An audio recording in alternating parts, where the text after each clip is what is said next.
Le second est extrêmement toxique, mais plus nourrissant. C'est donc lui qui a la préférence. Sa consommation nécessite d'éliminer l'acide qu'il contient. Lavées à grande eau, les racines sont soigneusement pelées.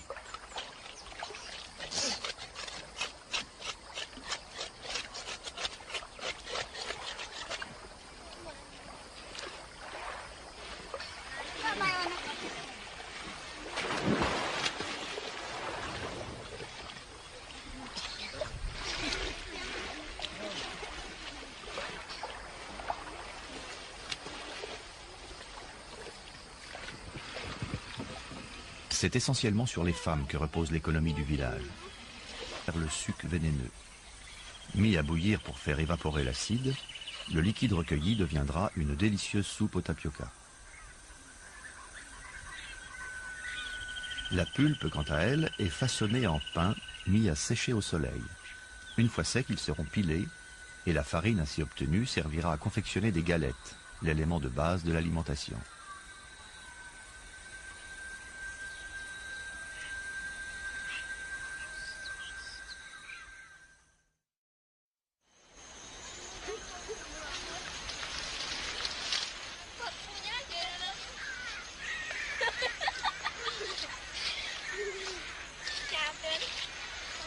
Quand les femmes ne sont pas occupées à récolter ou à préparer le manioc, elles vont dans la forêt ramasser du coton sauvage.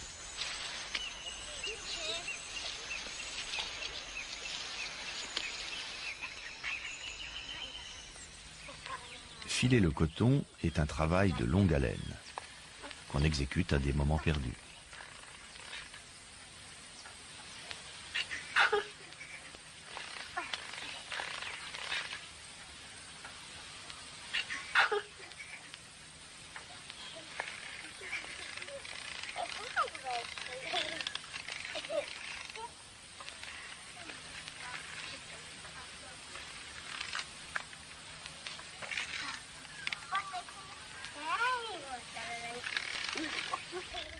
Si le coton est filé, ce n'est donc pas pour faire des vêtements, mais pour tisser soit les ceintures dont les hommes se parent pendant les fêtes, soit les bandes qui protègent leurs genoux durant les compétitions de lutte. Et aussi, bien sûr, pour confectionner les hamacs, l'élément essentiel, si ce n'est unique, du mobilier des Indiens, la couche idéale dans la forêt équatoriale.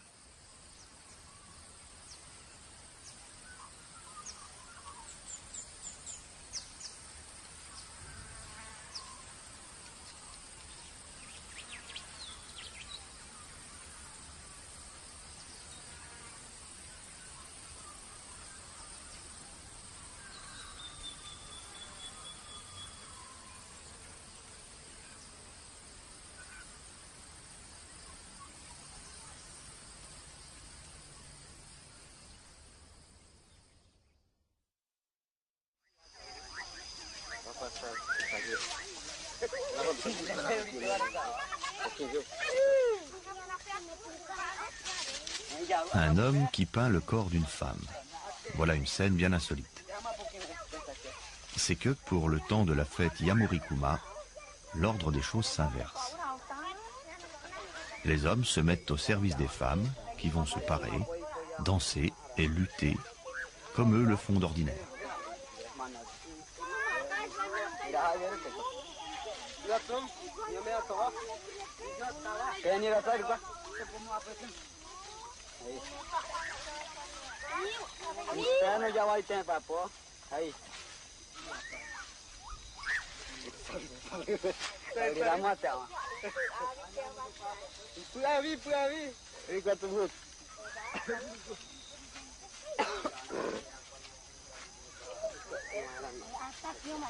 Peinture noire tirée des fruits du génipa, peinture rouge, des graines de roucou. À défaut de s'habiller, les Kamayura, comme tous les Indiens d'Amazonie, se partent avec un luxe et une fantaisie extraordinaires. Ils y consacrent d'ailleurs beaucoup de temps.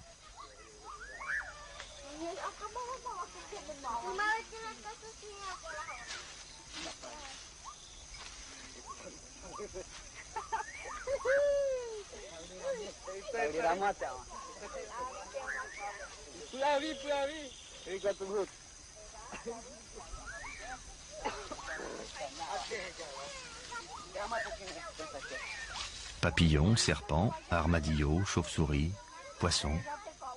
Sous les mains expertes des hommes, les corps nus se couvrent de motifs symbolisant les animaux réels et mythiques qui peuplent la forêt et l'histoire des Kamayura.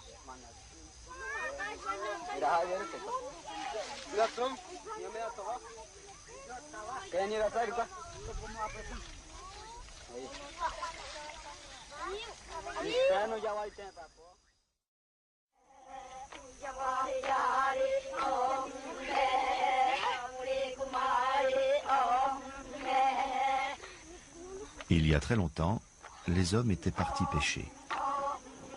Ils tardèrent à rentrer et se transformèrent en animaux. Les femmes décidèrent alors d'élever leurs enfants, de subvenir à leurs besoins et de se protéger elles-mêmes. Elles décidèrent de s'émanciper et quittèrent leur village pour former une tribu.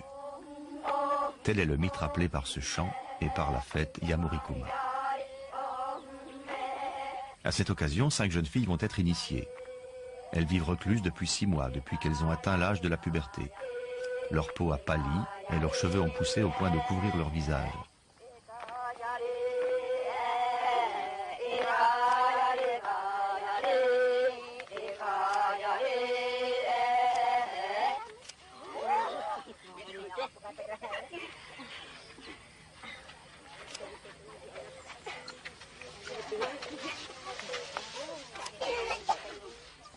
Cette frange que l'on coupe est le signe que la fillette est devenue une femme et qu'elle peut désormais se marier.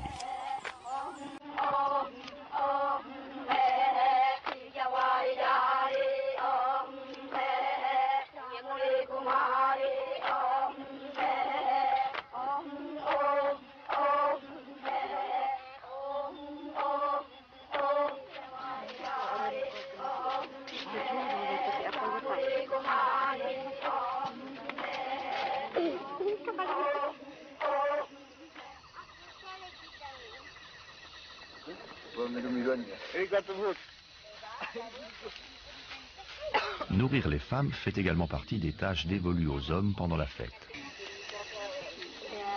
Une fois n'est pas coutume, les femmes feront la loi au village durant les 4 semaines que dure la cérémonie.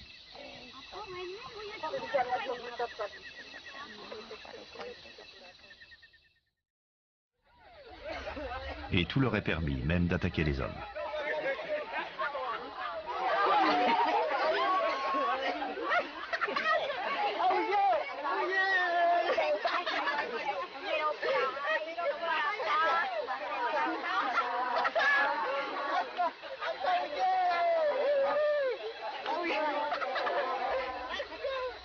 Étrange attaque d'ailleurs que celle-là, où il ne s'agit ni de blesser ni de tuer, mais de chatouiller les victimes des pieds à la tête.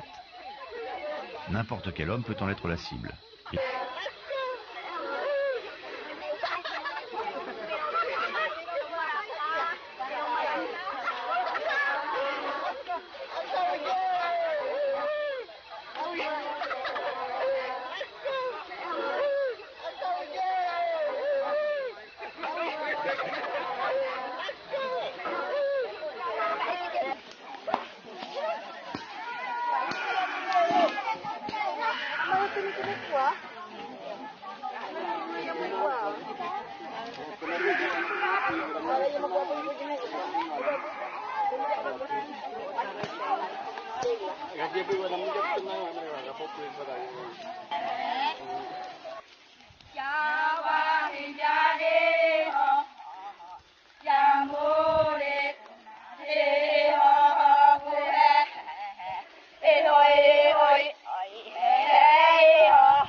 Palingan tadi kan?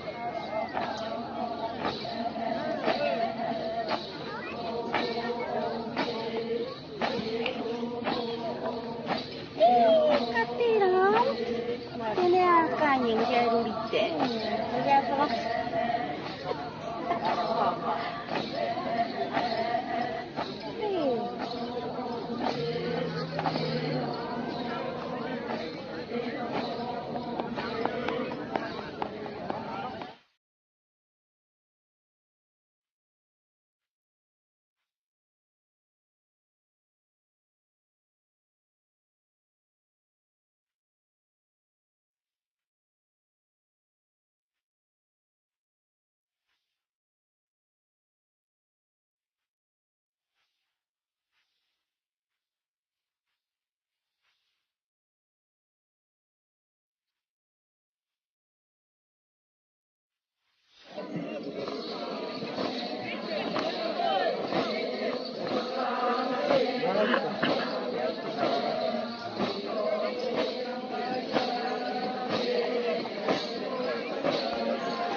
Si le coton est filé, ce n'est donc pas pour faire des vêtements, mais pour tisser soit les ceintures dont les hommes se parent pendant les fêtes, soit les bandes qui protègent leurs genoux durant les compétitions de lutte. Et aussi bien sûr pour confectionner les hamacs, l'élément essentiel, si ce n'est unique, du mobilier des Indiens, la couche idéale dans la forêt équatoriale.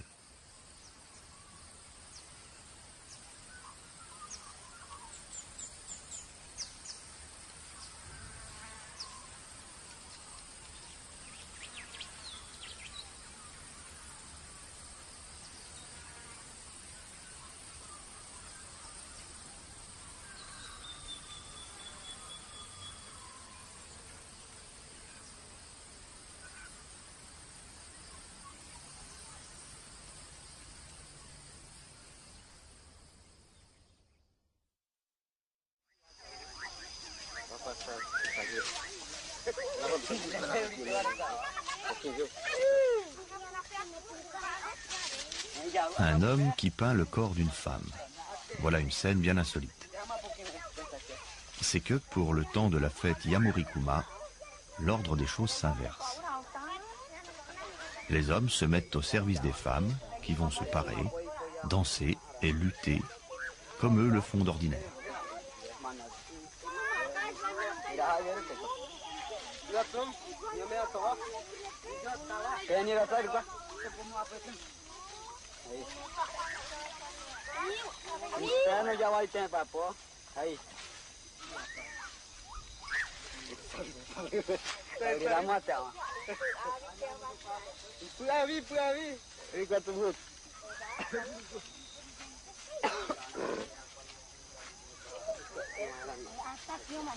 Peinture noire tirée des fruits du génipa, peinture rouge, des graines de roucou. À défaut de s'habiller, les Kamayuras, comme tous les Indiens d'Amazonie, se partent avec un luxe et une fantaisie extraordinaires. Ils y consacrent d'ailleurs beaucoup de temps.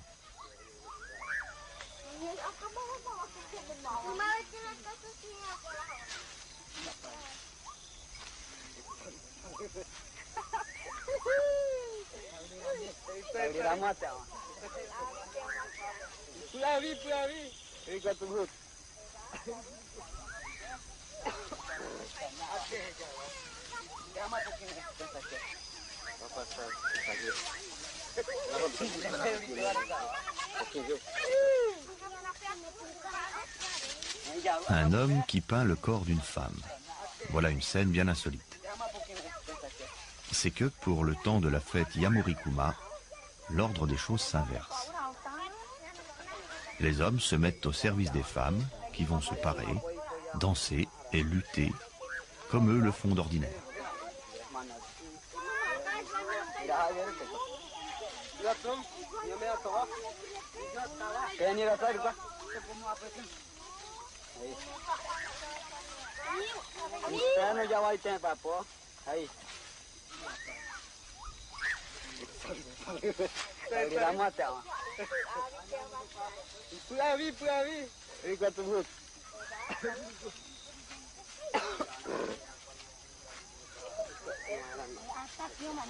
Peinture noire tirée des fruits du génipa, peinture rouge, des graines de roucou. À défaut de s'habiller, les Kamayuras, comme tous les Indiens d'Amazonie, se partent avec un luxe et une fantaisie extraordinaires. Ils y consacrent d'ailleurs beaucoup de temps.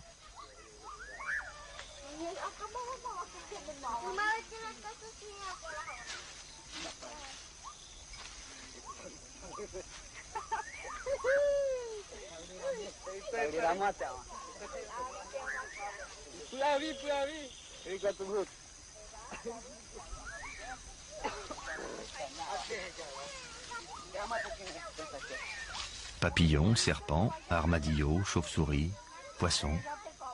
Sous les mains expertes des hommes, les corps nus se couvrent de motifs symbolisant les animaux réels et mythiques qui peuplent la forêt et l'histoire des Kamayura.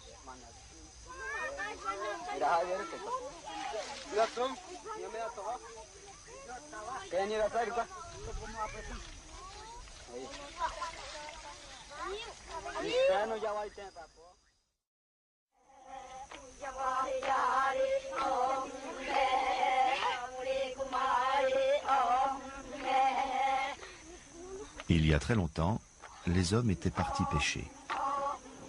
Ils tardèrent à rentrer et se transformèrent en animaux. Les femmes décidèrent alors d'élever leurs enfants, de subvenir à leurs besoins et de se protéger elles-mêmes. Elles décidèrent de s'émanciper et quittèrent leur village pour former une tribu. Tel est le mythe rappelé par ce chant et par la fête Yamurikuma. À cette occasion, 5 jeunes filles vont être initiées. Elles vivent recluses depuis 6 mois, depuis qu'elles ont atteint l'âge de la puberté. Leur peau a pâli et leurs cheveux ont poussé au point de couvrir leur visage.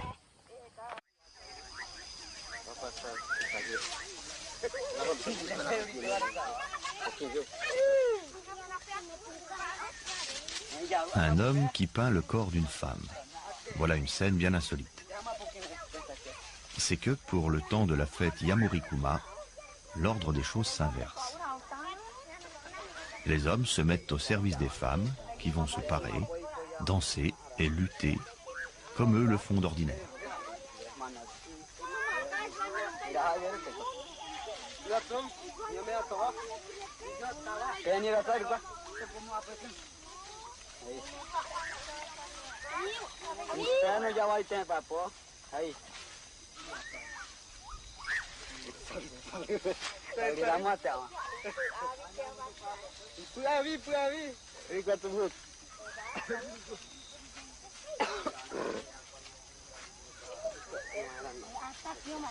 Peinture noire tirée des fruits du génipa, peinture rouge, des graines de roucou.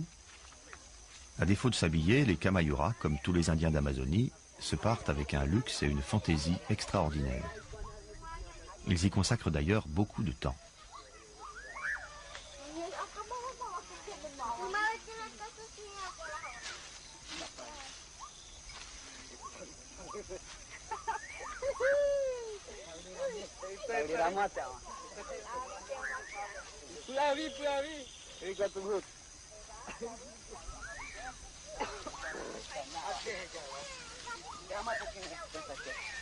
Papillons, serpents, armadillos, chauves-souris, poissons. Sous les mains expertes des hommes, les corps nus se couvrent de motifs symbolisant les animaux réels et mythiques qui peuplent la forêt et l'histoire des Kamayura.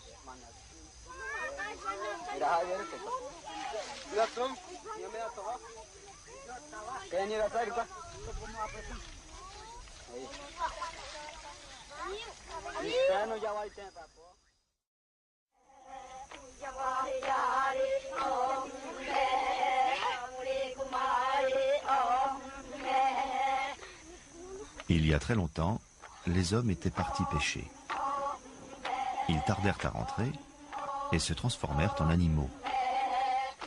Les femmes décidèrent alors d'élever leurs enfants, de subvenir à leurs besoins et de se protéger elles-mêmes. Elles décidèrent de s'émanciper et quittèrent leur village pour former une tribu. Tel est le mythe rappelé par ce chant et par la fête Yamurikuma. À cette occasion, 5 jeunes filles vont être initiées. Elles vivent recluses depuis 6 mois, depuis qu'elles ont atteint l'âge de la puberté. Leur peau a pâli et leurs cheveux ont poussé au point de couvrir leur visage, soit les bandes qui protègent leurs genoux durant les compétitions de lutte. Et aussi, bien sûr, pour confectionner les hamacs, l'élément essentiel, si ce n'est unique, du mobilier des Indiens, la couche idéale dans la forêt équatoriale.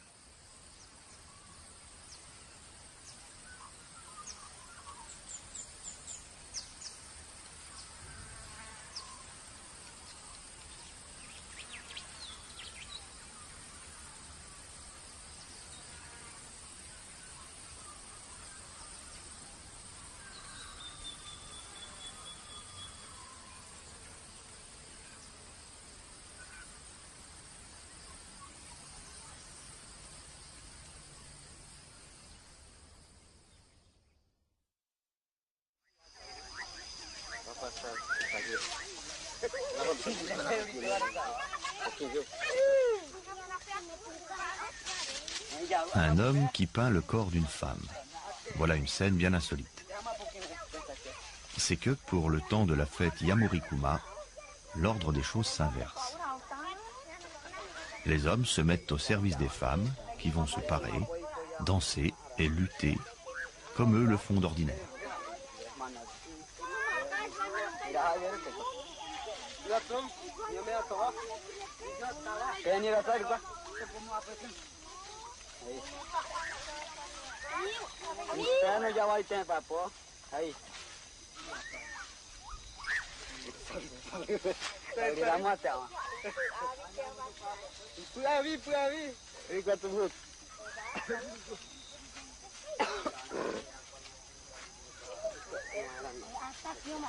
Peinture noire tirée des fruits du génipa, peinture rouge, des graines de roucou. À défaut de s'habiller, les Kamayura, comme tous les Indiens d'Amazonie, se partent avec un luxe et une fantaisie extraordinaires. Ils y consacrent d'ailleurs beaucoup de temps.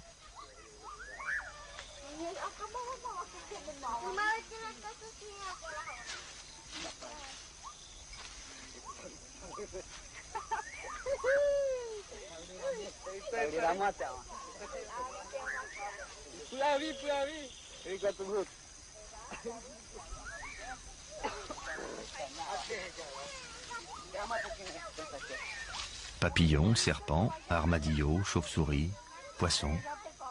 Sous les mains expertes des hommes, les corps nus se couvrent de motifs symbolisant les animaux réels et mythiques qui peuplent la forêt et l'histoire des Kamayura.